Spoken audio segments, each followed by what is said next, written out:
Hey there, everyone. Welcome back to our channel. Today, we're going to talk about how to become a data entry specialist. So, you want to be a data entry specialist? Well, let me tell you, it's a great career choice. Data entry specialists are in high demand, and the job market is growing. To become a data entry specialist, you'll need to have strong computer skills, excellent attention to detail, and the ability to work quickly and accurately. You'll also need to be organized and have good communication skills. Here's a quick guide on how to get started. 1. Start by learning the basics of data entry. This includes understanding the different types of data, how to input it, and how to maintain data accuracy. 2. Practice, practice, practice. The more you do, the better you'll get.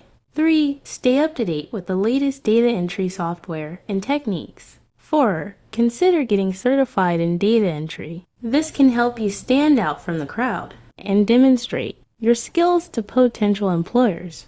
And that's it. With these tips, you're well on your way to becoming a data entry specialist. Thank you so much for watching. If you found this video helpful, please give it a thumbs up. And don't forget to subscribe to our channel for more great content. Until next time, keep learning and growing.